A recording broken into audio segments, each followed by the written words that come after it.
10 তলা বিল্ডিং এর উপর থেকে একজন ডক্টর একজন শ্রমিককে ডাকছে, কিন্তু 10 তলা উপরের ডাক শ্রমিকের কানে আসেনি।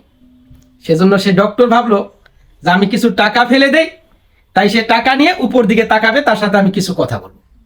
সে 100 টাকা ফেলে দিল, কিন্তু শ্রমিক সেই 100 টাকা নিয়ে পকেটে রেখে দিল। তারপর ডক্টর ভাবলো যে 100 টাকা সেজন্য উপরে তাকায়নি, তো তারপর সে 500 টাকা ছেড়ে দিল।